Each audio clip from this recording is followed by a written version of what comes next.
Thank you very much. Right, what do I say?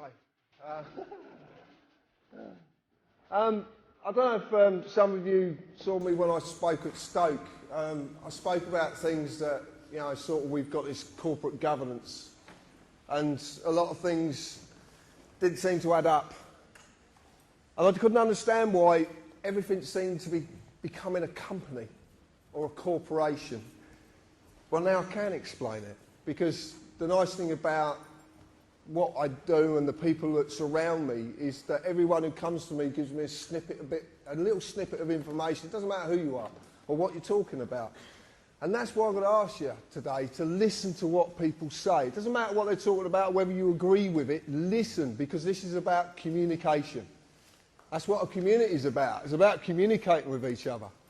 And that's the only reason I'm stood here today. I haven't got a clue why I'm stood here, and I don't know why you've come, but it's just the way things work out. So, just accept that fact and crack on. Right. A lot of you know that we've got a little website called TPUC. I am a carpenter by trade, and I still am a carpenter. I was down recently for a doctor friend laying a bamboo floor, so I still do the job. I have to live. I started this website, and I didn't really know why I started it. But an amazing amount of information came to me that I didn't really understand. And some of it I still don't understand. And I started to look at it, and there was a jigsaw puzzle unfolding in front of me, and pieces were slotting in, and this is the presentation you're going to see. So I want to ask you some very simple questions. And before I start, I want to say that Albert and John are good friends, and I do not disrespect them in any way. I just come from a slightly different perspective. That's all. Okay, so what they've said is very valuable, and I'm not going to diss their information, but I just want to give you another way to look at life as we know it. And the top one says very simply, do you believe that Parliament is elected to represent you and your wishes? Right, okay. I love this. I love it. So, right. Do you really know what politics are about? Do we really understand this word politics? Okay. Some do, some don't. Do you know what Acts of Parliament and statutory instruments actually are? Yeah? So we understand what these things are, and we have to live by these things. Right. If anybody has seen a presentation that I've done before, and I've done a few around the country, I know you're going to have a lot of these answers, but obviously there's a lot of people who don't. So for the benefit of them, if we could kind of allow it to just evolve as it will do. Do you know what a constitution really is? And the clue is in the first three letters, con. That's a clue. Like I said, I'm not ridiculing anybody else's stuff. I'm just giving you my perspective of things. I suppose that's what it really is. Do you know what the United Kingdom really is? Do you know what it is? Well, a lot of people say, you know, a lot of people have got this image of what the United Kingdom really is, and it's far from united. That's one thing I will say. Far from united. You live in a society. Can you name it? Oh yeah, you've seen it before.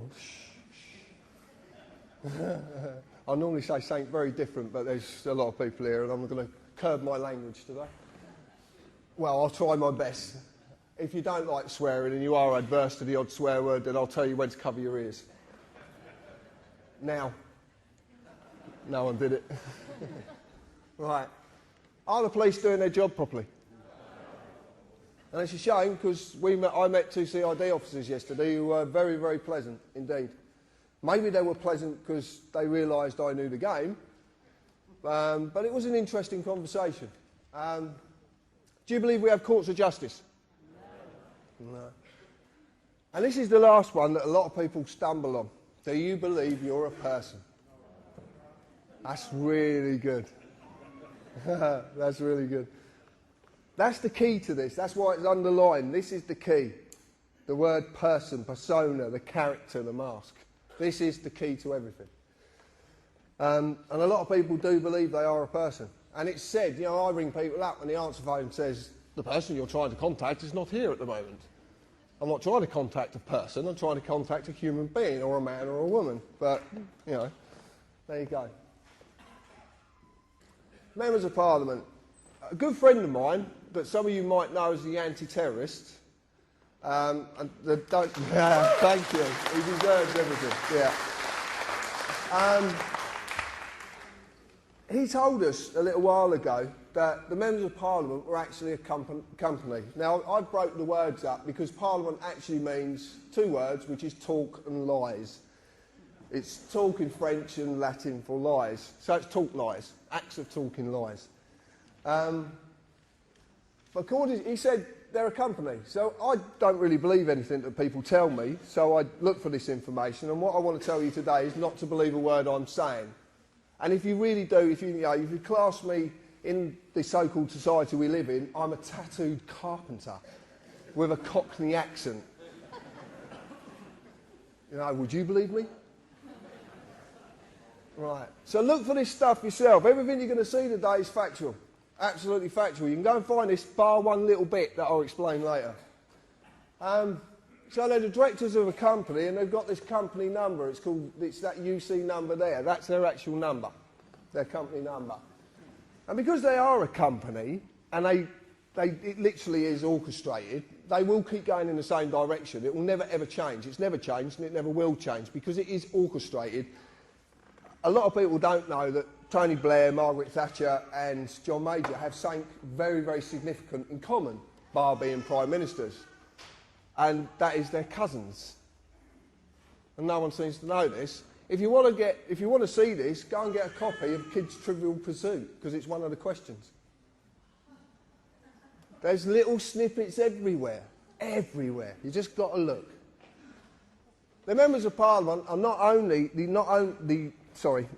the only government department that are a company, a corporation, and the big question is why, and that's what I'm going to lead you into. I don't know if anybody's seen this, but this is the new company's house. This is a company called Dewport, and they're based down in Bristol. A good friend of mine, Chris Lees, knows this company very well, and they are the new version of Company's House. As you can see, there's a lot of the UC numbers, but the Members of Parliament quite clearly are on there. House of Commons as a company. That's what you go on Company's House to search for, companies. We use another website which we've had a lot of dissing about. A lot of people have attacked me about it because we use Dun & Bradstreet. I want to tell you a little bit about Dun & Bradstreet. Dun & Bradstreet is the leading business world's credit reference agency. It has about 160 million corporations on it worldwide, and you can check out, if you want to do business with these people, you can check them out. You find out if they're creditworthy, if they've got county courts, whatever. Pay the bills in time. And the Members of Parliament, again, are found on Dun & Bradstreet. I used to show Gordon Brown and David Cameron as being companies, but this is the most interesting one. This is Alistair Darling, MP, who happens to be a diplomat. Now, Alistair Darling MP is a trading name of the Labour Party. So the Labour Party trade in his name with diplomatic status. If you understand diplomatic status, that means that certain laws and legal positions can be circumvented. They can actually get round things. One of the things that they did get round, one of the things that they hid, was this information here. We recently did a bit of work and looking into a company called Consignia Customer Management Limited. And out of the blue, someone contacted us who could supply us company credit reports free of charge as well, which is even better. So he said to me, tell me the company and I'll get you the report. Okay, fine. So we put him to the test. And lo and behold, we did it with Consignia. Now, Consignia is a PLC, it's a private limited with share capital company, and its company status is it's non-trading. And it hasn't been trading since the 4th of the 11th, 2002, which is very, very interesting with some information I'm going to give you in a little while. It's a part of a group of 35 companies under its ultimate parent company, the Secretary of State to Trade and Industry. Now, there's a few implications with this, including 2 foreign companies, as you can see up there, including as well 10 Royal Mail companies, the holdings, the pensions, everything. It's all held under this company, under this ultimate parent company, Secretary of State of Trade and Industry. Who was the Secretary of State of Trade and Industry? Mr. Darling. Now, I find that quite interesting, that a government position that is meant to be paid for off of taxpayers' money, off of your hard-earned money that's taken away from you, is the ultimate parent company of a group of companies. But it's meant to be a government department. So what's going on? But it gets deeper than this. It gets even deeper. Because we started to look at the post office, and someone sent us this information just recently, and it actually turns out is if you're on the dole and you get a gyro, you generally have what's called a post office account. A lot of people remember these post office accounts, you get the little books. Well, the post office accounts now are owned by JP Morgan Europe Limited. Now, we've had this confirmed by HM Customs and Revenue. They've actually confirmed that that's absolute fact. So you have a foreign bank now that owns part of the post office. Very interesting. But what's even more interesting is that a non-trading company, since the date I gave you, is trading as TV licensing. TV licensing takes $3 billion a year off of you to a company that doesn't exist, that's part of the Secretary of State of Trade and Industry. Things are not right. Things are not right. I could put a lovely swear word to that, but I'm not going to. I could though. So there's something very, very wrong, okay? And this is all hidden. You wouldn't know about this unless someone like me comes along and says, oh, did you know this? So I started to look at politics, because I didn't understand politics. I certainly didn't understand what Parliament, like, you can understand the formulation of Parliament, the history of Parliament. I understand that. But I looked at it, and I'm not going to read it out because it doesn't need to be read out because it says exactly what's clear. But the interesting part about it is what policy is, because it's actually a written contract. And it's the contracts that are the most significant here. They're the most important part of this. Because what you live in is contract law. You live in the law of money. They call it the colour of law, the colour of money, but it is basically contract law. That's what you're living in. But it's done via deception, because you just don't know. So when you look at an Act of Parliament, which becomes a statute, which is primary legislation, which in turn is enacted and enforced by statutory instruments, which is secondary legislation. Council tax is a prime example. There's thousands of examples, but council tax is one that sort of hits home with people. Because people, I know, when I was speaking to a lady in a garage, and once she paid the council tax and all the bills, she actually had £20 to feed her child and herself every week. Now, there's something very wrong there, very wrong indeed. And the government said to her, well, if you quit your job, we'll look after you and pay the tax. But because she wants to go and do a job, she is penalised and survives on £20 a week. Most of you spend more on that when you go out for a meal. Just brings it home. It brings it home. So council tax is a statutory instrument. You can check this out for yourself. Go on the OPSI site. Enacted on the 1st of April 1993 under its primary legislation, the Local Government Finance Act 1992. Now there's a little trick goes on with this. It's quite clever. Because if they put an act through, which they did the Terrorism Act, is a classic example, terrorism, well, I'll talk about that in a little bit later, because something very significant about it. When they put an act through, they don't have to enact every part of the act. And have you ever read these things? Oh, dear. They're mind-boggling, absolutely. But they don't have to enact it. What they do is they sneak in a statutory instrument every now and again and enact part of an act. The reason they do this is because once they put the act through, they don't have to put it back through Parliament. It can just be enacted under a statutory instrument. So what you live under mostly is statutory instruments, but you just don't know what they are. Because in all the definitions I could find, and I've searched everywhere to find this, because I want to prove myself wrong, because that's the easiest, but it is a created, written, legal contract. It's contract. That's the point. I'd like you to remember that, because it's going to come back a little bit later on. So I looked at this so-called society that we live in. And I looked at the meaning of society, number of persons united together by mutual consent, which is very important, in order to deliberate, determine and act jointly for some common purpose. My friend Mr. Gerrish, wherever he is, will be enlightening you on this later. But society basically really, all it really means is the socially dominant members of a community. The people who actually say, I'm better than you because of my position, because of my status, because of the clothes I wear, because of the way I walk. Unbelievable. They really do believe it. I remember watching, me and my partner Hev were watching, what were we watching? Some Parliament thing, which was quite hilarious, because it's just like going to the theatre. We were watching it, and Hazel Blears was in the panel afterwards, and she said, I've got a lot of respect for the ordinary people. And I piped up, I'm about to swear, I piped up, who the fuck does she think she is?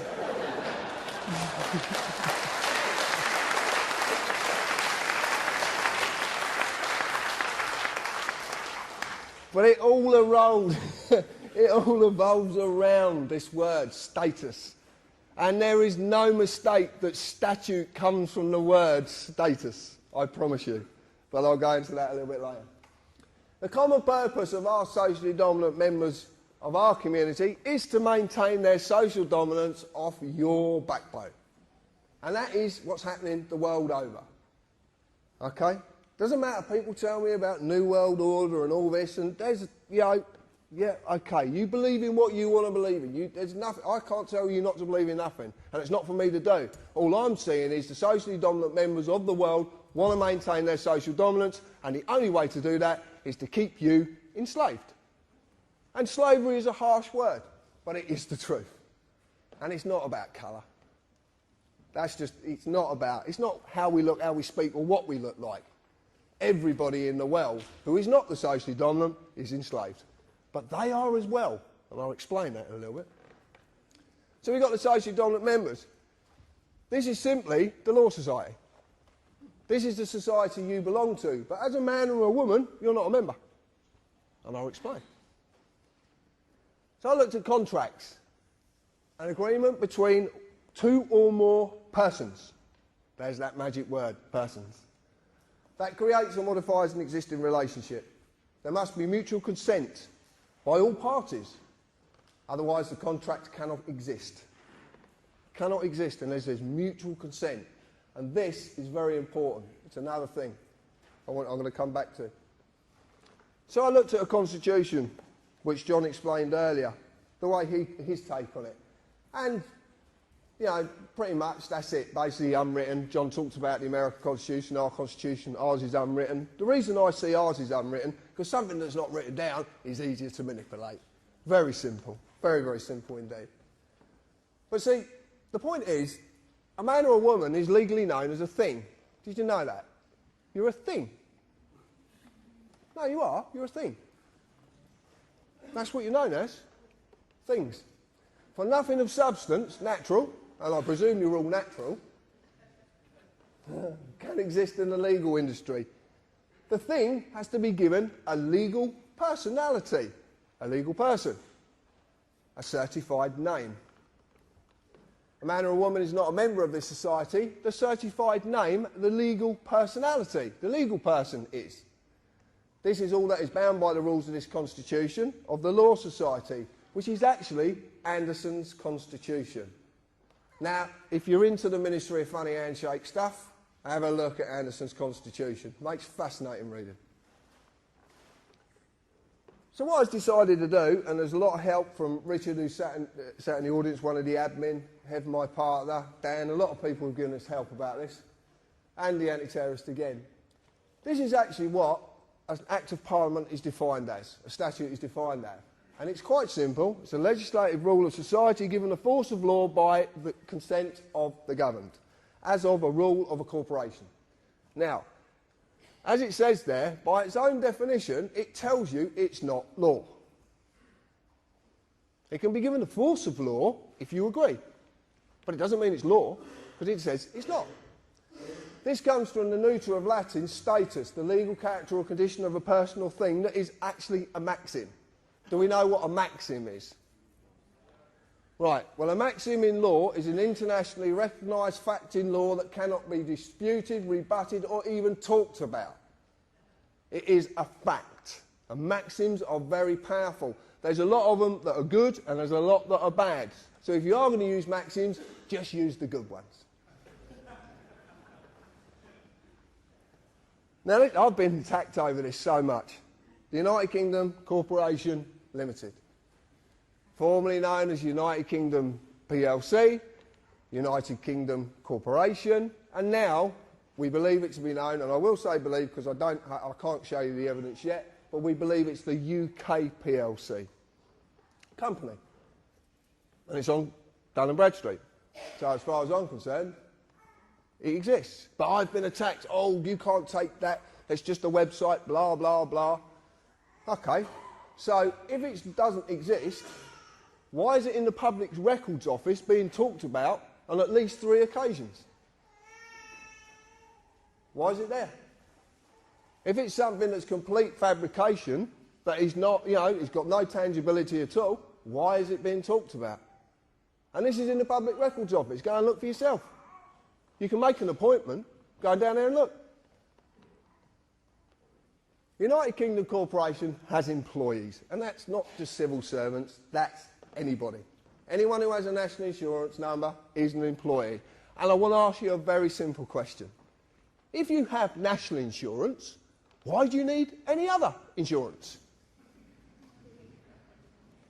But surely it covers every eventuality and everything. You've got national insurance, and you've even got a policy number.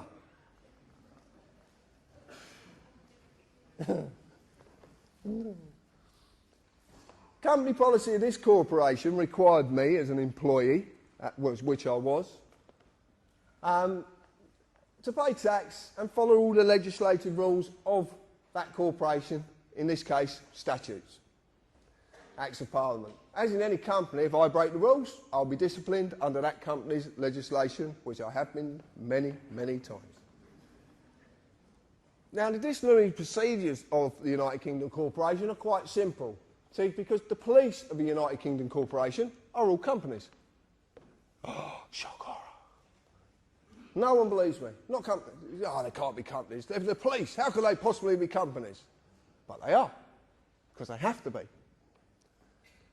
As corporate policy enforcement officers, their job is to enforce the rules of the corporation. They're kind of divided in two, because they have a common law duty, which is the oath of office, which Albert's talked about, and other bits and pieces.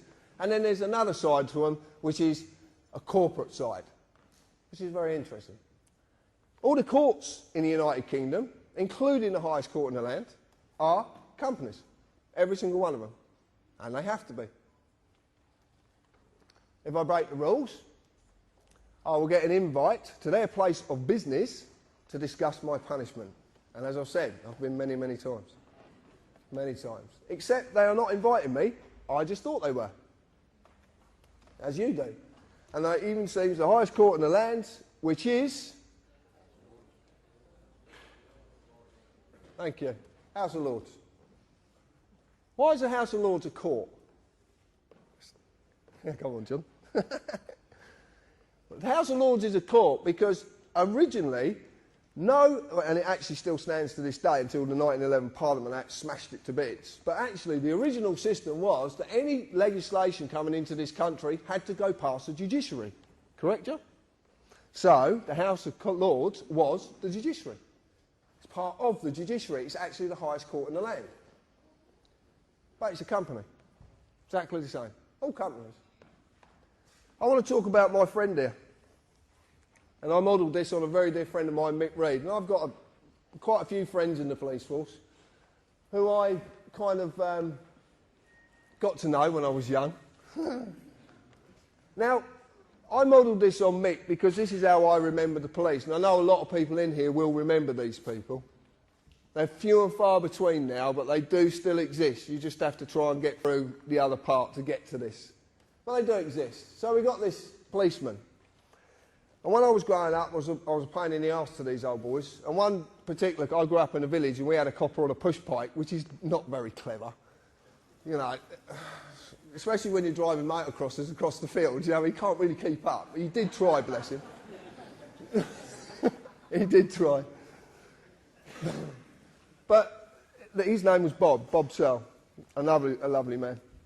But Mick could have nicked me 100 times, but he knew that nicking me, because I was very mixed up when I was a kid, he knew nicking me would not solve the problem. He knew what I needed was help. I needed to talk to someone. So he used compassion, he used friendship, and he used discretion. And John talked about this a minute ago.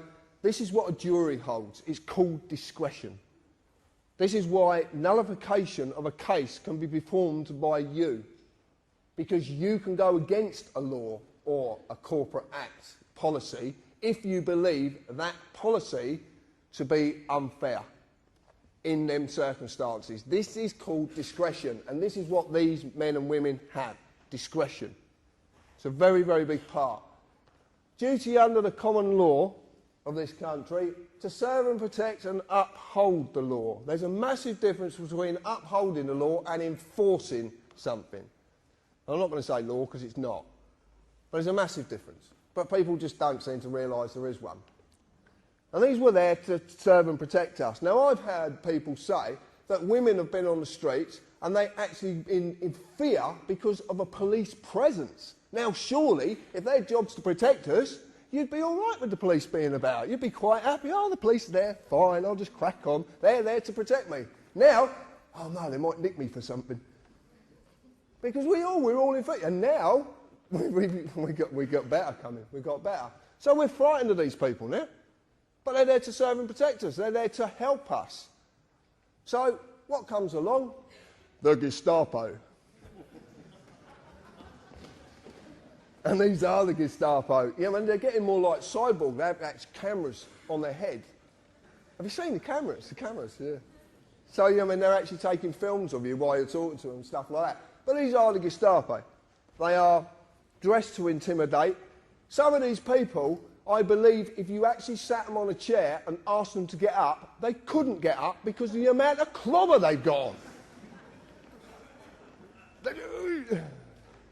But these are corporate employees. They're revenue collectors. They're there to enforce the acts of Parliament upon you. They're there to enforce contracts. That's all they're there to do. And they do. Every time you get nicked, and I know, when I've been nicked, they always tell you what you've broken. This legislation or this act, blah, blah, blah, blah, blah. They seem to reel it off. It's quite clever how they do it. But it's always an act. But the clue's in the word, act. It's an act. That's why they call it acting. But it gets better. Because now we've got these. Oh. There's a great story about this one. I'm not going to tell you, but there's a great story. So what we've got is we've gone from all of this to these. And this is, as you know, a police community support officer who actually has no powers whatsoever. Nothing at all. But we know that they were given a warrant card and a copy of PACE and told to put it somewhere because you're not going to quite need it yet, but you will in the future. Now that's a very interesting thing to say to someone. They definitely are a corporate employee because they hold no oath of office. Absolutely no oath of office whatsoever. So, the way this country is structured is, unless you hold an oath to the Queen, to the Sovereign, then you have no authority. And how it simply works is this. The Queen is the highest authority in the land. because she's a representative of our sovereignty, because we're actually the sovereigns. We invest we didn't do it, but we invest that into the Queen, and then everyone who's taken authority has to have an oath to the Queen, i.e. the judiciary, the police, MPs, the Lords, all of them. They have to have an oath. And this is why these people are on the streets without an oath, because this is to get you used to people who can't have any authority, having authority under a corporate banner for a very, very specific reason, which I'll lead into. Now, I want to explain something, because people actually say to me, you're against the police. I am not against the police in any shape, form or fashion. I just want them to do their job properly.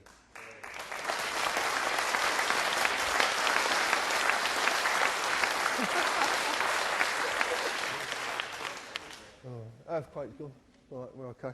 So, I've done this, and it's absolutely true. This will make more sense in a little while. There is a massive divide between these two and that. Although these two, well, that one's not. This one, it's not because of the sex as well. But no, because... oh, forget it. You get the idea. I've got a little video I'd like you to watch. Now, a lot of you might have seen this video before. It's by a friend of mine, Darren Pollard. It's fantastic, this video. It really is. I'd like to explain, there is some writing in it. You might not be able to read it. Don't worry, I will explain afterwards. But just have a little look at this. I don't actually know if this is going to work. Oh, it is. Have we got sound, Andrew? It'll come on in a minute, mate. Oops.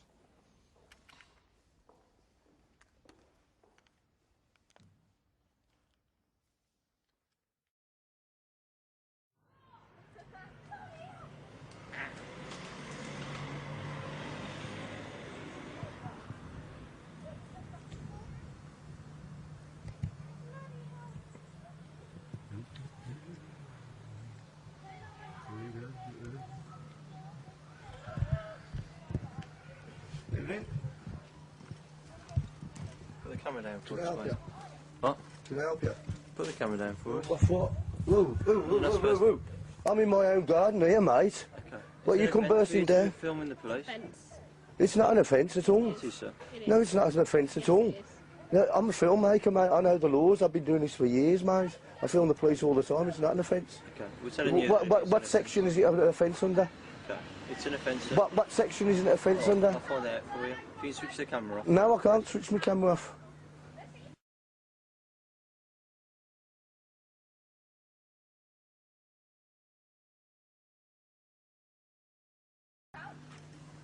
I'm not doing nothing wrong. I'm in my own garden. You've come round our path. I do this all the time, mate. Yeah, if you can. Get this in for yourself. Get the mobile phone, the solicitor. Mate, this is a free country. You're entitled by law, yeah? Sorry, it's Claire. Have you got a nickname number for the Sarge? Sarge, just quickly, we've just done a stop check on the Welshire farm. There's a gentleman here that's filming us. Yeah, he's in his own garden, minding his own business, and the police have just come over here intruding on my privacy, my liberty, my freedom. It's not illegal. I do this all the time. I film the police all the time down here. I film the inspector at the meetings, mate. I think you've got it long. What's your name? Sorry, sir.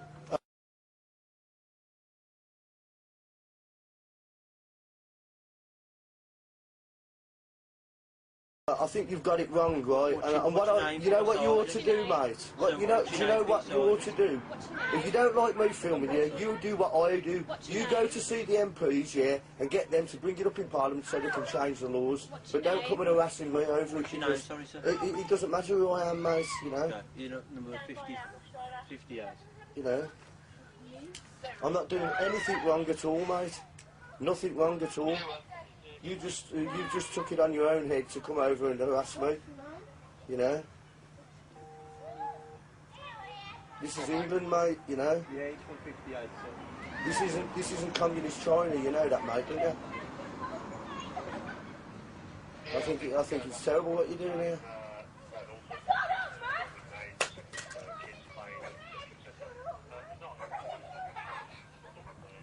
Yeah, it's not an offence, mate, see? The camera will pick that up better than your ears. Pardon? I said my camera would pick it up better than his ears. Pick what up? It doesn't matter. What do you mean, pick what up? It doesn't matter. You're just trying to make an issue here and I'm not biting for you.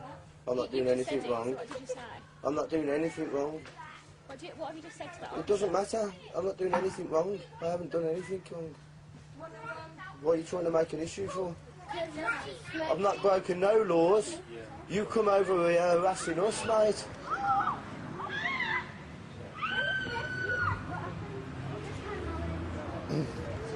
Thank you. Have a nice day.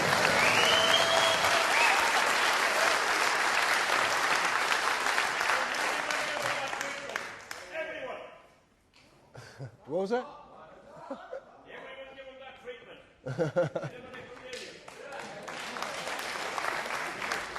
Right.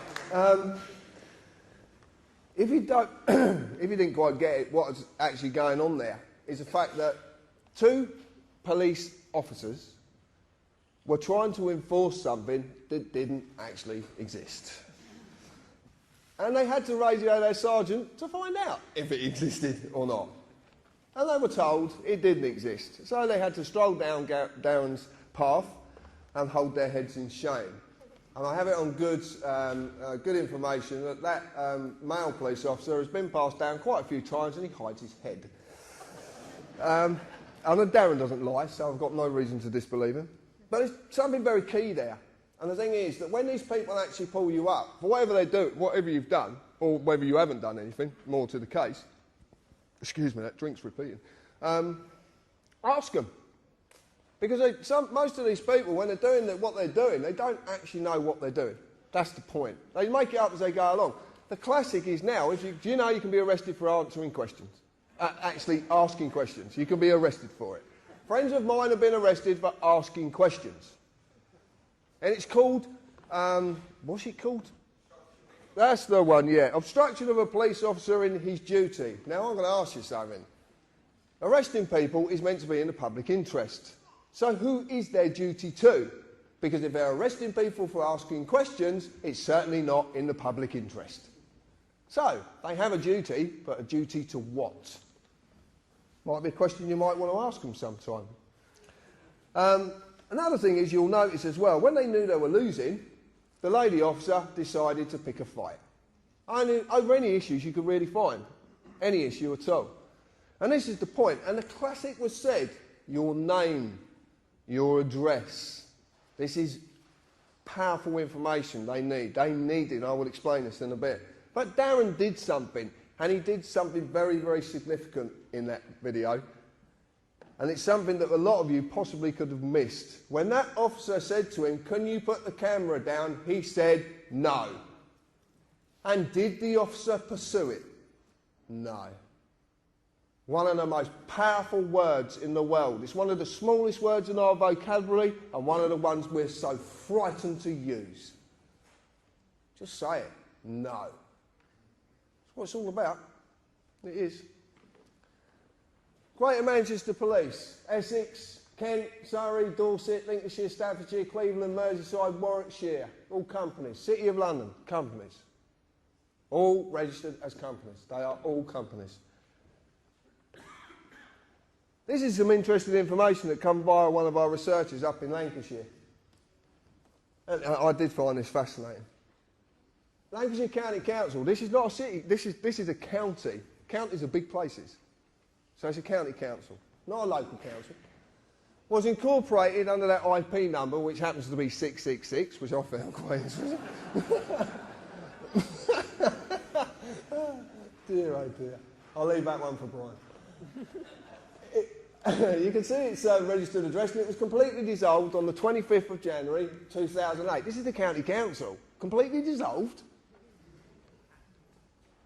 All assets and liabilities of Lancashire County Council were transferred to another company called the Blues and Twos Credit Union. And guess who owns the Blues and Twos Credit Union? This company is Lancashire Police Headquarters. Huh? So we have a police headquarters now owns a county council? Anyway, you know, it's a bit mind-boggling, this one. So anyway, Mike has been fighting council tax and doing quite well at it as well. So he rang up the FSA down at Canary Wharf and had a chat with a lovely girl called Maria, who actually was quite happy to depart quite a lot of information. And Maria said to Mike, well, you shouldn't really be paying council tax to them anymore because they don't actually exist. So who are you actually paying?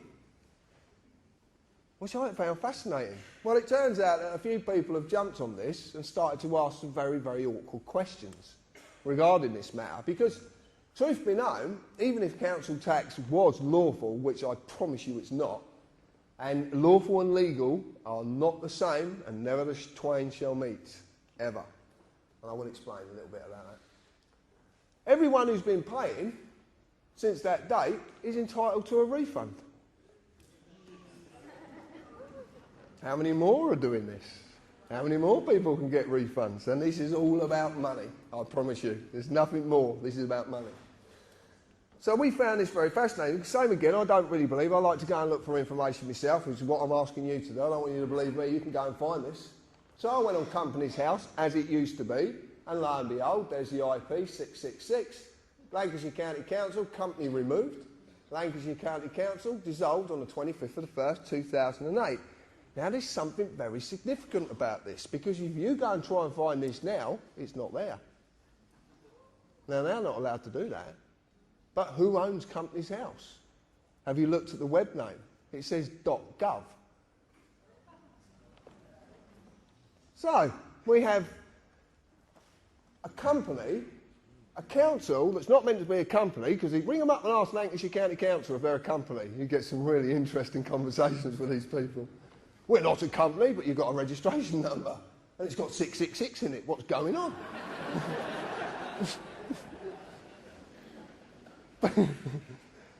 See, a company can't have any authority.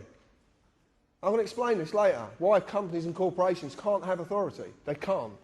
And it's quite simple, but I'll explain it. Anyway, so I went on Dun & Bradstreet, and lo and behold, Blues and Twos Credit Union, Lancashire Constabulary, Federal Office. Federal? Are we a republic? I presume, I always understand we're a sovereign nation. Or are we? Or have we been a republic for a lot longer than we could possibly imagine? But I'm not going to talk about that now. I'm bringing a book out and just get you to buy it, that's all. Right. This comes to us as well, which is fascinating. Devon and Cornwall Police. Devon and Cornwall Police have been taken over by a company called South West One. A police force, a whole county police force, is being taken over by a private company. South West One is part of a group of companies whose ultimate parent company is IBM. Oh, you know about IBM. Right, I don't have to say anything. And this is a police constabulary. A public service paid for by taxpayers' money. Well, supposedly. Who only have any form of authority because they hold individual oaths. This is what I talked about with the police. The police service as a whole doesn't hold an oath because it can't. It has to be every man and woman in that service. If it's for me, I'm busy. I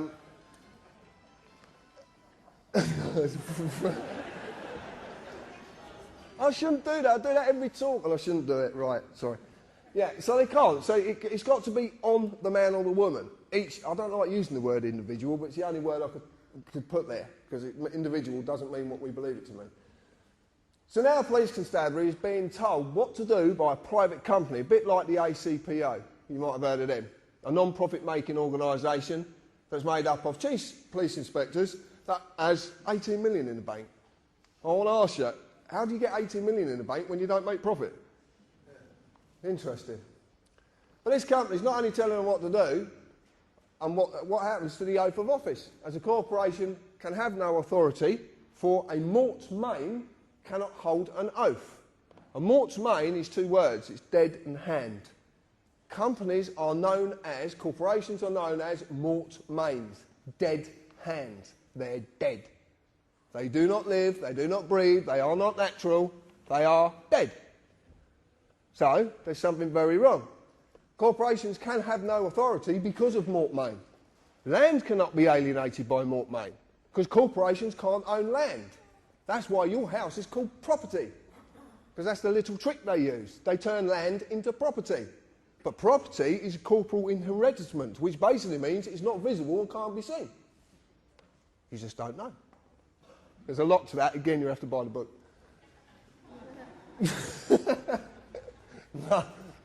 Right, this is what I want to talk about. This is it. Legalese, a language of a company called the Law Society, and it simply is a manipulation of the English language. That's how simple it is. And people say, the Law Society is not a company. Well, according to that, it is. Anybody got credit card debts? Yeah, they're good. And do you get phone calls off these people?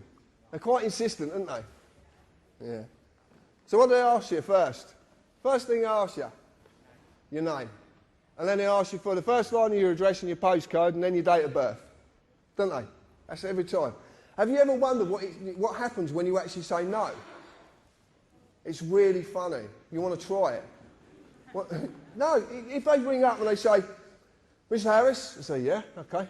I say, may I confirm your first line of your address and your postcode? No. What do you mean, no? You have to. How are you going to make me do that? It's so simple. You just don't. Hello, Mr. John Harris? Yeah, hold on, I'll get him. Crack on. And I'm going to... I'll tell you now. Hello, Mr. John Harris? No, he's in the loft. He's deaf, dumb and blind, so you're not going to get a lot out of him. And you'll get that in a bit. But this is it. Right. This is called joinder. It's very simple. And what it is I am asked my name and address and date of birth. This is only to establish the legal personality, the legal person, the address of the legal person, as it says it up there, the address, the name, and when the legal person was created. This is very similar to a way that they would deal with a company. Very similar indeed. Once joinder has been established, they can then offer a legal person a contract. As you've seen, Acts of Parliament are contracts. Okay? Statutory instruments are created, written, legal contracts. So it's a contract. But they need my consent. So I am asked to do So I'm asked every time, you can see this on the bottom of the police forms, my friend in the audience, Morris, will confirm this. What did it quite clearly say? I understand. Okay? You're asked, do I understand? Then I would sign one piece of paper, if not more, to say that I am the legal person, and as the legal person, understand. But this is deception. And basically, understand is synonymous with the word stand under. You want to check this out? Black's Law Dictionary. There's 8 versions of it. There's probably a 9th one coming out. But it's stand under. It is a legal requirement that you understand, but not that you actually understand. I'm going to put that into English. It's a legal requirement that you stand under their authority, but it's not a legal requirement that you actually fucking comprehend what's going on.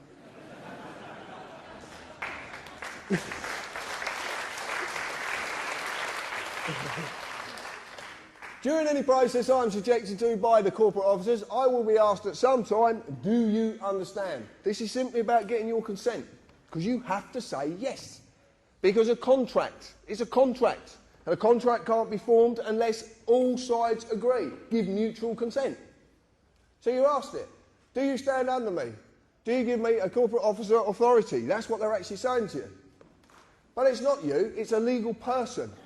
It is this piece of paper. This is a blank one. But this is this piece of paper. This is all they can act against. Yeah, but you need to represent it.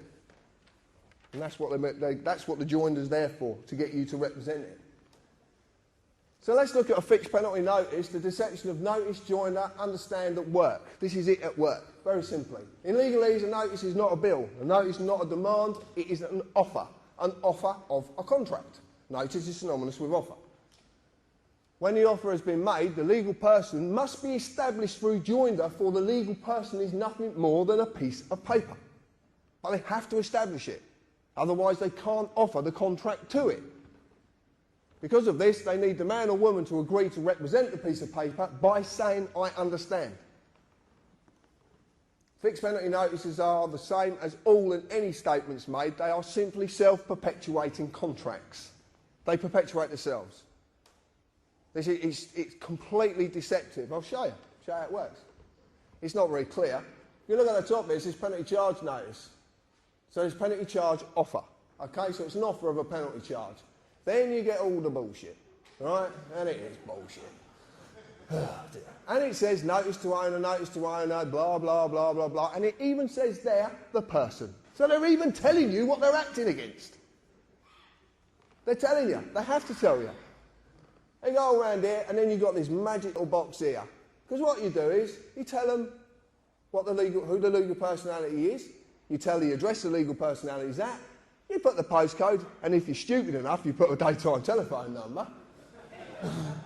And then you put a signature to say, I understand. Self-perpetuating. Self-perpetuating contracts. So simple. And the rest, if you make a statement to the police, is exactly the same. It's a self-perpetuating contract. You just don't know you're doing it. This is a bit of fun more than anything, but we got a problem with this because we think Val's suffering with something because you can't actually sign a signature 3 times the same. Because half these people don't even exist. I don't know if you know this, but this is a trick of the corporate world. I had a letter come through, well, not to me, to someone else, from a company, a solicitor's called H Legal. And the signature said, H Legal. So I'm going to ring them up and say, can I speak to H Legal, please? But this is what they do. It's amazing. Now, that's one of my favourites, this is. If you get this information today, you never have to pay a TV licence ever again. Serious. You don't have to pay it. This is dynamite, this. This comes from a mate of mine in Milton Keynes. He sent me this, and it was we just had such a giggle, because this is what this is about. Laughter. It's about laughter. Believe me, it's about laughter. Don't worry about that bit and that bit. I just want to read you something. We will present evidence found of your watching TV without a licence. Yep. How are you going to do that? So we're in the court. Your Honour, here's his TV. That was the chair he was sat on, and he was sat like that watching it. Your Honour, I was outside the window with the video cam, and I caught him. What a load of bollocks. But it's true, yeah, I mean, they can't do it, so they have to fool you. And this is dynamite, this is genius. Whoever come up with this stuff is a genius. I'm going to say that open-heartedly because it is so simple. But it's shrouded in complications, so you don't understand it. That's the idea of it. But it just took a simple carpenter, and believe me, I am simple. Right, let's change the words. Let's use legalese on this, okay? We talked about maxims in law, internationally recognised facts of law. This one's a maxim at the top. It's called the inclusion of one is exclusion of another. This is a very powerful maxim.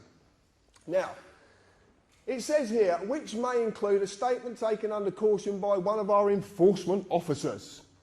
Sounds ever so threatening. Shaking your boots. But if you legalese this, you'll find that must is synonymous with may, so in this case may becomes must, which says which must include a statement taken under caution by one of our corporate enforcers. Because of that maxim, anything after includes is all it includes. So basically, you convict yourself. You make a statement, and guess what you do? Name, address, yes, I was watching television, blah, blah, blah, and you sign it at the bottom. Self-perpetuating contract. Then off you toddle to a court because you think you're going to get justice, but you're actually going to suffer a thing called summary judgment because you've already established your guilt. They don't have to establish anything. This is the simpleness of this. This is how clever it is. It is so simple. A statement, actually, when you break the word down, means to set down lies. That's actually what it means. The point is, you've been conned. When you look at the wordings of all these documents and you start looking at the legal world's documents, believe me, you can tear it apart. When you've just got a little bit of this information, you can rip it to pieces. You really can. So watch for this. When you look at their documents, watch for this. Summons is a deception as well. Summons is synonymous with invitation. So you're actually being invited because you can't be forced. That's why must is synonymous with may, because you can't be forced. You can't be forced into a contract. They can't force you into it. Because it's not law, you can't be forced. So they have to trick you, deceive you. This is a classic one.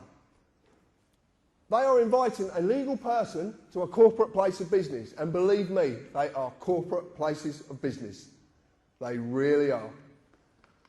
A legal person is just a birth certificate, a piece of paper. So if they ask you to go to court next time, send them the birth certificate and tell them to crack on.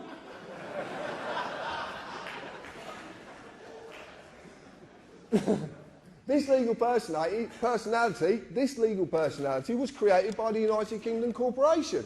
The history of this document is very, very simple. In 1856, the GRO was incorporated. In 1857, birth certificates came out. In 1874, Deaths and Births Act went through, and this was topped up in 1953. This is it. This is this document. Okay? All contracts, by the way. All contracts. So this is what they're inviting. They are using deception, as every magistrate's court is a trading name of a company called the Ministry of Justice. And there it is, the Ministry of Justice. But it's on Dun & Bradstreet, so it can't be real. Oh, okay then. But they're trading as a magistrate's court. So, if you're on Dun & Bradstreet, you can buy a report. So we bought one. And there you go. Ministry of Justice, Selborne House, it's all there. Line of business, government department. That's interesting for a start.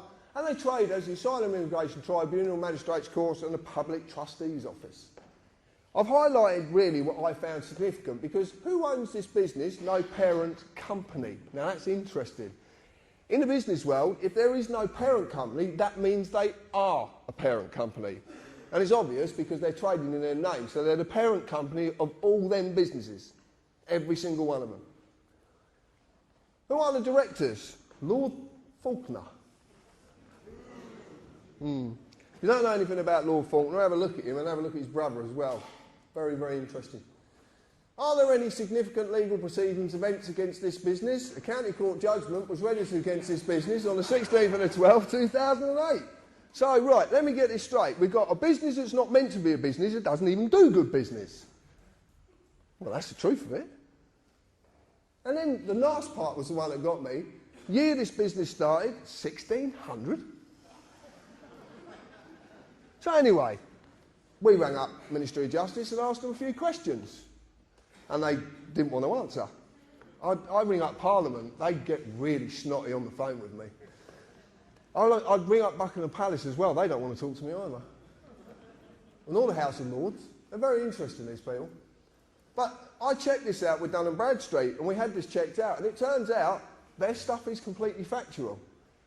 There was someone that I was recently, I've got to tell you quickly about a friend of mine over in Wales who rang me up, and he's a lawyer, he's a statute lawyer as well, constitutional lawyer, and he rang me up, named Martin, and he got a lovely Welsh accent, and he said, John, he said, do you know the name for the legal world, the legal system? And I said, no. He said, well, the Latin name for it is bollocks. But you're laughing.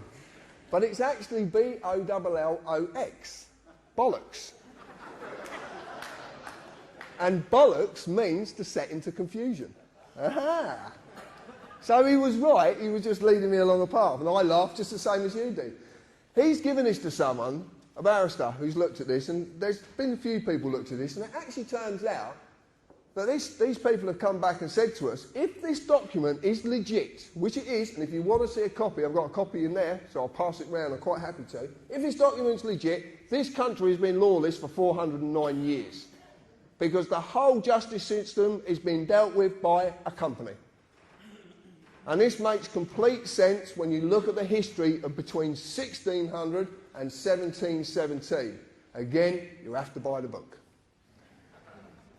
Anyway, when you've bought a report, you can track a company in case there's any adverse credit issues come up. So we decided you have to pay for it as usual. And it turns out that payment performance of the Asylum Immigration Tribunal had gone down to 31 days. And it's actually a blue star, which is pretty bad in Dun & Bradstreet. It's basically saying don't do business with these people. Really don't do business with them. But what's interesting is we brought this out of the Foundry, and we talked about this, which a few people will know about. About 2 weeks afterwards, there was a little fire in the city. Guess what building burnt down? The Asylum Immigration Building. That building broke down. And all the records. Rather convenient, isn't it? It just shows you there's so much you don't realise that's going on. But this is all heading in a direction which I'm going to get to rather quickly because I'm running out of time. I want to talk about deception of the name because this is very important. If I go to a court, as I've just shown you, a corporate place of business, as the accused, if you go into a court, you're the accused. Point blank, you're the accused. I would be asked to confirm my name. They even would presume to know who I am. The reason they know who I am is because I would have been an idiot beforehand and wrote a statement. So my name is on the top of the statement. So simple. And it is the full name entered on my birth certificate, the legal person. Mr. and the titles are just the legal status of the personality. And I've never been asked for that. I've never got asked for it once. But who is the accused? The legal person, the name on the birth certificate. So when they ask for me, my name, they are talking to the legal person. Not me, but why? If you understand any of this, this is the only slide I would have to show you. This is all I would have to show you. I'm going to grab this. Right. Legal is in for money. This stuff. Pieces of paper. That's all it's about. Pieces of paper. Nothing else, nothing more. Law is about us. We're natural. Okay? Words of substance, words of nature.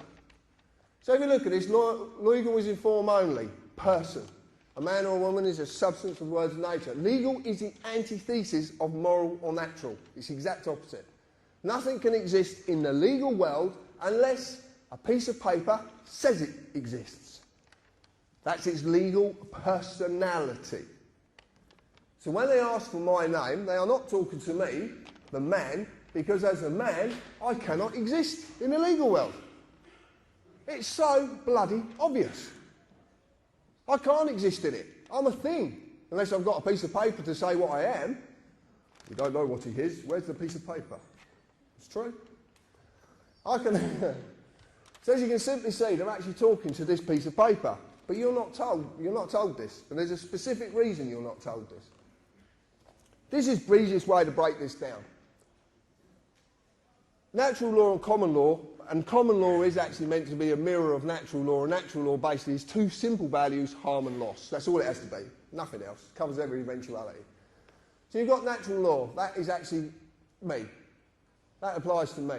Acts of Parliament statutes, the statutory instruments which I've shown you, contracts that only apply to the legal personality. But because that's just a piece of paper, they need me to represent it. Now, I've shown you that United Kingdom is a corporation. I've shown you what the Acts of Parliament statutory instruments. I've shown you the corporate police and the corporate courts, and that's what they act upon. Exactly the same with the councils. That's the system. That's how simply it works. If you look at it and you actually go in your heart, which the lady spoke about earlier, the only basic principles that any nation really need to adhere to are those of natural law, which are harm and loss. You don't cause anyone any harm or loss in your words or your actions. That's how simple it is. As you have seen, the Acts of Parliament statutes only apply to the legal personality, the name, the birth certificate, a piece of paper. As you've also seen, they need a man or a woman to consent to represent the legal person because a piece of paper can't walk, can't talk, and it can't pick up a pen because it's stationary.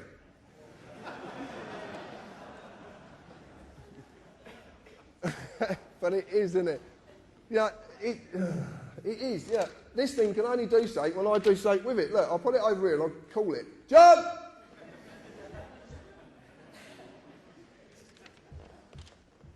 It needs our energy. It needs us to do something. And that's the clue. That's the clue of how to reverse all of this. It really is. Consent can be given in inaction or action. So basically, if I say to you, do you understand, and you nod, that's inaction. If you sign something, that's action. It's that simple. So how did they create it? The legal person, the given name, was created when my birth was registered and evidenced by my birth certificate, a piece of paper. Man created government, which in turn created legal personalities. This is not me, it's a legal fiction I've been falsely identifying with, as most people have. I don't get to say what its rights and duties are. The United Kingdom Corporation does. They created it. But it had to mislead me into doing so via deception. This is the easiest way to put it, and the way that people sort of kind of come to this. Obviously, you know, I'm a man. I exist naturally, and I was created by my mum and dad. Yeah. And I understand it was a pleasant act, but I just don't want to know the details. Subject to common law jurisdiction. Must never harm or loss or cause another any form of loss, and I have a free and unlimited ability to do as I please, as long as I adhere to these two very, very basic principles. And that is where we're all going wrong. The legal person, John James Harris, is the given name which is wrote on my birth certificate. It's a fictional legal entity created by the government via the birth certificate, and it's subject to civil policy jurisdiction. Must fulfil all duties given to the government by the Acts of Parliament, blah, blah, blah, tax and all the other crap. So we looked at person, and we found that it includes natural person, firm, co-partnership, association. I won't carry on. Well, Richie, one of the admin who sat at the top there, actually says, well, how can you define one word using exactly the same word? Because that's a mockery. You're failing to define anything. This is in Black's law. This is the lawyer's Bible. And I know it's their Bible because I had a lawyer turn up at one of my talks with his Bible, trying to take me down with his Bible. And it didn't work. But, in context, that which follows controls, which precedes. Bouvier's 1870. I've lost my piece of paper. Natural person, contextually, person follows and controls, and naturally is lawful and therefore null and void. Now, in English, that means that this piece of paper cannot control me. Because I'm natural, and this is just a piece of paper. So natural person cannot possibly exist. But the lawyers all know this. This is what they use. This is what they're taught. And I actually spoke to a law student once, and I said to her, why are there 8 versions of Black's law? Why are the words changing in 8 different versions? Why don't they stay the same? Surely if a word's defined, then it won't change. If it's defined in a dictionary, why would it change? Oh, well, you know, society, but... Society. When I talked to this law student about it, she said, it's not for you to read. Oh, yeah, what are you hiding then? There's a lot in there, you want to read it. Deception of the personality. I'm going to cover this very quickly, but most men and women believe, they do believe you are a person, you have a personality, you have it rammed down your throats. There's no wonder you believe it. Everything's about person and personality. The personality is a social mask all men and women wear. This is simply the ego, which needs status and control. This is our world. We live in the world of the ego. We live in the world of status. And believe me, I'm battling my ego, and this does not help. That's why it don't help. But this is why this deception works so well, because it mirrors something that is naturally going on inside you. This is a battle you go for. If you're willing to take this battle up, if you're willing to take this battle up. Now, I'm not a religious person. I'm not. I'm not a religious man. I know there's something there, I just choose not to call it anything. That's it. And I don't want to know, to be quite honest with you. I do know there's something, I just don't know what it is. Someone told me the story. I looked at the story of Jesus, and I take what everybody says and I accept their views, so I just ask you to accept mine. I don't believe that Jesus died if he did exist. I believe he did something far greater. He sacrificed his ego. He sacrificed his personality. Because that's what this is really about. He actually sacrificed it, because the only way you can truly live and the only way you can truly love is to get rid of that thing called the ego. We live in an egotistic world. Everybody, look, I've talked about President Obama on Red Ice, and I talked about this, and it's like President Obama is a man, but because of his ego and his status, he believes he now has the right to go into a foreign country and kill people. This is the problem with the world we live in. It's about this word, status. It's about the ego.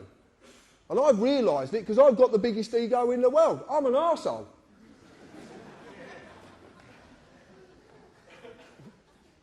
I just don't talk shit. It's true. This is absolutely true. It preys on our need for betterment and status. It's a need for control. This is what we want to control every situation. If our ego's not right, it goes into overdrive. I've seen it, the battle of the egos on the forums. It's incredible. Every time you have an argument, it's not a man and a woman or two men or two women arguing. It's the egos who are arguing. The best way to do it is shut your gob. Shut your gob and the ego can't take over. It might be screaming at me, you're right. Argument over. It's not bad to be wrong. I'm quite often wrong. And as a man, I can make a decision any time I want to change my views. Because I can. And that doesn't make things bad. If I can't change my views and learn from my mistakes, how the hell can I evolve?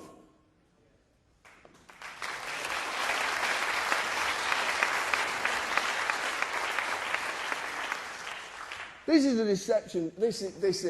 I'm running out of time, so I'm going to have to go through this quite quick. But your parents basically submitted a form, they registered you, and it's exactly the same as when a company's registered. And if you look on your birth certificate, it actually says the birth certificate is not evidence of identity. So it's actually telling you, quite clearly states, it has nothing to do with a man or a woman. It tells you. It's written on it. Also, the fact it holds a Crown copyright on it, so it's not even yours. The same as money. Money's got a copyright on it. It's not yours, it's just a product for you to use. Deception of registration, this is absolutely true. Consider this. Could the government actually take my car away and crush it if I lawfully owned it? Could they do it? Why can't they? No. If I legally owns my car, if I lawfully own it, then they can't take it from me because it's a crime. Okay? Theft is a crime. Doesn't matter who's stealing, it's a crime. But by using the process of registering my car, they duped me into handing over legal ownership. So now a company owns my car. But that's a very unique situation, because if a company owns my car, hold on a minute, I got this V5 document that says I'm the registered keeper. Hold on a minute, I'm the owner. No, you're not, you're the registered keeper. Okay, so if I'm not the owner, that means who I registered to is the owner, which is a company. So, that's very interesting. So, this works for your children exactly the same way, exactly the same. And they are, see? Car is legally owned by a company, Department of Transport, trading as DVLA. All I'm going to say to you is, if you get a parking ticket that says it applies to the owner, send it to the fucking owner.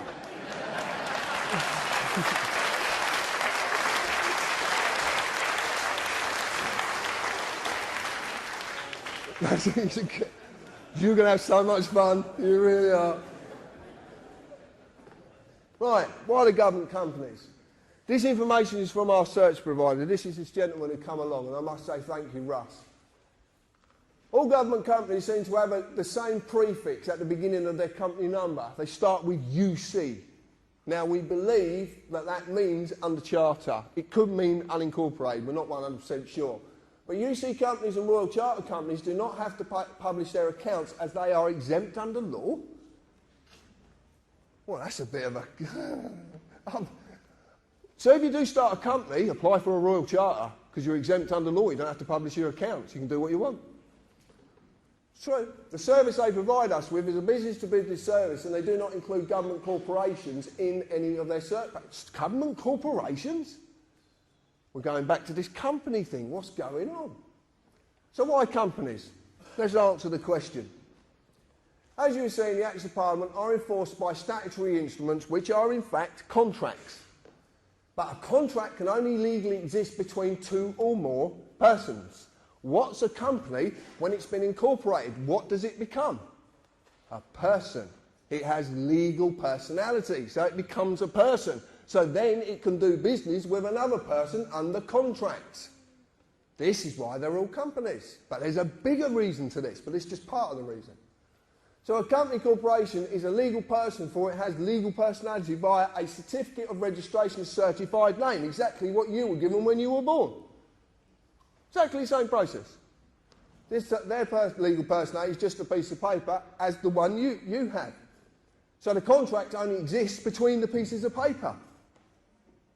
But they're the person, so the contract only exists. But obviously they can't communicate. So they need us. That's the trick. You cannot exist in the legal world, so it doesn't apply to us as men, women and children because it cannot exist. Legal industry, and it is an industry. Believe me, they don't like it being called an industry, but it is an industry. So the contract simply cannot apply to us. So what is going on? John talks about Magna Carta. I've got a slightly different take on Magna Carta. Just slightly. And I just want to run you past it. Magna Carta 1215 started the process of the separation of power. It's called devolution. Away from the sovereign to a parliament of barons on the pretence that that parliament was set up to represent the people and to protect them from tyrannous sovereigns. Okay, that was the pretence of it. That's basically what the story is. Now what we are seeing is a devolution of power away from government to a third sector, private companies, to remove the oath of office, to destroy the sovereign and the people's sovereignty. If that sovereign is destroyed, or that position is destroyed, because it's not about who's on that position, it's about the position, then we're stuffed. We're stuffed. I've read the lies, I've read all sorts of stuff about the Queen and her family on the internet, and I've read some quite mind-boggling stuff as well. The point is this, it's been put there to turn you away from that lady for a specific reason, because she's the only one who can actually do something. She holds the power of dissolution at common law. She holds the power of royal proclamation. Do we know what the 2004 Contingencies Act is? We've heard of this document. It's a very damning document, isn't it? But do you know, written in Oxford Law Dictionaries 2008, that the Civil Contingencies Act of 2004 cannot be enacted without royal proclamation? I can't say that word properly, so please, I can't say it. I can't, bollocks. But it can't be enacted without her say-so. She has to declare a state of emergency. You've been turned away from that lady for a specific reason, a very specific reason, because of that power of dissolution. What happens to a company when you dissolve it? Gone. I'm going to get to it in a little bit. This is to finally create the corporate republic, to stop everything that was created from this island being uncreated, because the world suffers at what we created, not us. Our ancestors created. 52 countries in the world suffer under our hand. Probably more actually now. But they suffer under what was created from this country and went out with the fleet. That's why it's called fleet law. But they have a problem. For as long as I live and breathe, this island, its people and their descendants will never perish. And I'm going to explain why. Nor will their sovereignty. A little while ago, well about a year ago, I marched myself off down to Buckingham Palace and decided to serve papers on the Queen. Most people actually believe I was out of my mind. What I'm going to say is, I was. Completely out of my mind. And I like being out of my mind. It's a very nice place to be. I really do. So I goes down to Buckingham Palace and I met a very friendly policeman with a very, very big machine gun who said that I can't serve the papers. So I devised a way of getting the papers to the Queen. Now, I didn't know actually what I was doing. I just knew my heart said it was right to do. So I went down there and did it. Therefore, there's an affidavit, the maxim on this, there's an affidavit that unrebutted stands as truth in law. I served affidavits on the Queen, 2 documents. I gave her 40 days, based upon Article 61 of Magna Carta, not Article 61, based upon. I made that mistake. Therefore, with this lawful affidavit, there is no higher authority than me. I am sovereign in law, as I have removed authority from our representative. Our sovereign, until such time as a true representative is our sovereign. Now, what this basically means is, because the Queen is the highest point of authority in the land, she only gets her authority from us. So that means I can remove that authority any time I feel fit, if I feel that things have gone tits up. And they have very much gone tits up. So I've removed it. This basically means this document is now in law. It's a new law. This is how law comes about. This is called a precedent. You can call it John's law if you want, but it's a new law and it's for all you to use. You can use it. You go into a court of law and you use this document correctly, you can actually prove to a judge you are the highest authority within that court and there's nothing they can do. Nothing. Because this removes their authority. They have to have an oath to the Queen to take their position as a judge or a magistrate or as a recorder, which is a barrister who's learning to be a judge. So if they have to have an oath to the Queen, you've removed the power of that oath to have any form of authority. You become the highest authority and that law that can't be rebutted. We've got them we've got them. Whatever way they turn, they're knackered. Now, they're ignoring these documents because they daren't face up to it. They really daren't face up to it. It's actually gone nowhere near the Queen. It probably ended up at the FCO, Foreign and Commonwealth Office, which is probably the best place it could go. We, the people of this island, have the power to simply say no. This affidavit says no. You're not doing this anymore. I'm putting an end to it. All the people of the Commonwealth can do exactly the same. And the reason it was based upon Article 61 is because it's lawful, peaceful hindrance with no violence. No violence.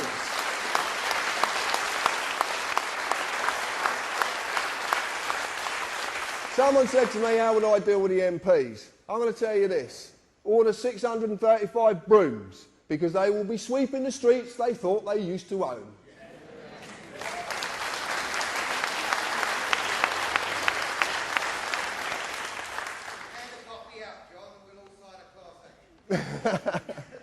Oh, and we just found out as well, you don't need solicitors anymore. 3 people can do this. Just 3 independent people can sign any affidavit. So we're even going to stop the corporate body having their money. Okay? So you don't need solicitors. Come and see TPC members or go and get your friends together and you can sign these documents and get them off. You don't exit the system. You don't do anything. All you're saying is, this is what needs to happen. We need to reclaim the sovereignty, and this is how it's done. This is the clue. This is it. This is what you can use. Once you understand what we're doing, you have to have a certain amount of gumption about you to do this, and it takes a bit of strength to do it. The lady said earlier about having courage. I don't see it as courage. I just see it as using your heart to allow you to deal with situations and not your mind. Your heart will deal with everything peacefully. Your mind will enter into the ego and, lo and behold, things will happen. To survive without money is nearly impossible in the world we live in. But that does not mean just some of us are enslaved by this product. It means all of us are, everyone.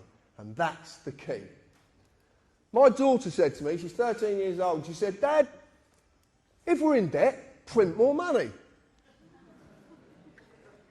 And that sparks that, because I love the way that kids do things. They just see everything so simply. An interesting part is, it's true, if you have the power to create money, why would there ever be debt? And if there is debt, it's there for a reason. So what we decided to do, as a bit of fun, if you might want to do this sometime, a little while ago, we started to write of what with a question mark.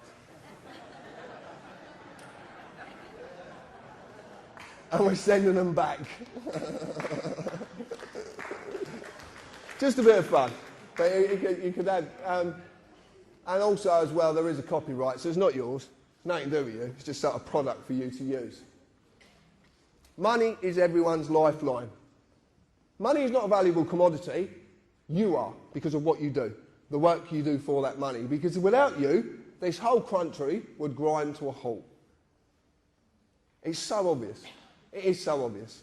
Okay, it's what Gandhi did, basically. Exactly what he did until 1946. The only way that you will do that work is to be promised to receive money for that work, because you need it to survive. And most people do only survive. They do, simply. You know, there is a lot of people who are fortunate enough not to just survive, but there is a very, very good amount of people in on this island who just survive.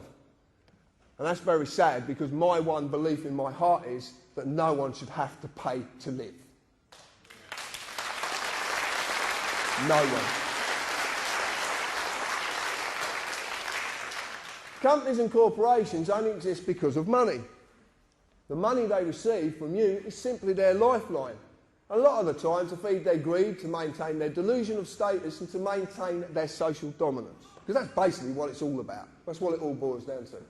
But the simple question is, what happens to these companies and corporations when everyone says, no, we're not paying you anymore? They cannot survive. If you have a company that issues parking tickets and no one pays the parking tickets, what happens to the company? Exactly. Now this is something we can have a lot of fun with. We can have a lot of fun with it, believe me. So this is the conclusion. Simple conclusion, don't give them any money. Keep it yourself. And you can use so many tricks. There's so many things that I do. It's so funny. And it is about fun.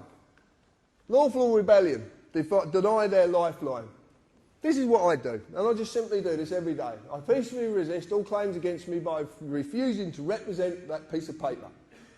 I've just done it with the debt collectors I showed you, and that's what I said to you. Because it's a piece of paper and mine's in the loft and it's deaf, dumb and blind, I tell them it's in the loft and it's deaf, dumb and blind. I never accept any of their paperwork. I never accept their paperwork. Every single bit of paperwork that's ever sent to me gets sent back. Because there's something you might not have seen on their letters. Right? This is what we do. It's called no contract, return to sender. Right across the address window. But this is HM Customs, just a load of bollocks from the tax man. Who's actually trying to make me bankrupt, which is hilarious. Because I actually said, you're trying to make me bankrupt from a bankrupt company? That's very funny. But they got a return address. So this means this has got two-way travel, because if it's not delivered, it has to be sent back. So I'm just utilising that fact and sending it back to them. So this is what we do. Now I've got a tax man who comes and actually tries to give me the letters. And I just say to him, sorry mate, I don't accept your paperwork. I have a warrant. It's a card. Look, mate, that's a piece of card with writing on it which means fuck all.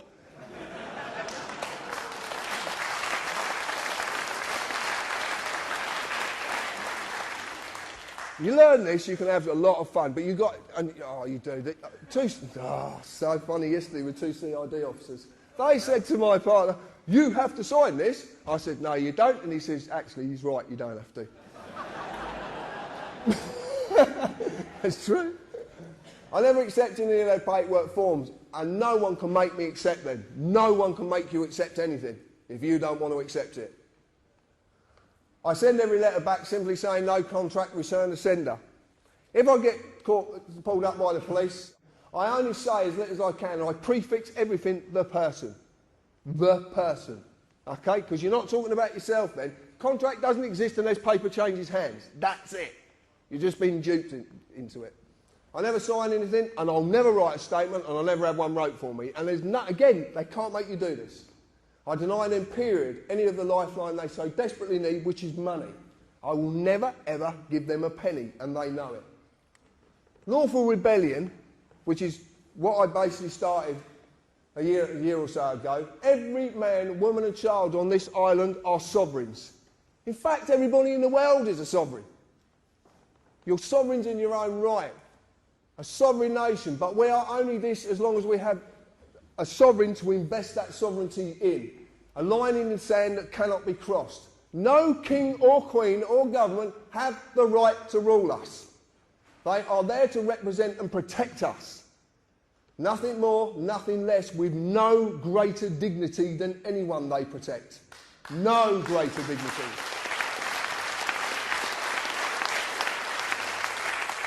All the power within this island is held by you and granted by you. Everything that is wrong can end when you will it to. Everything can end when you will it to. We must allow for that line to be drawn in the sand once more. This is lawful rebellion. That is that line. We have to draw the line. Us. What have I done? Nothing more than realise I can say no. And I am going to say no, and everything's going to be okay.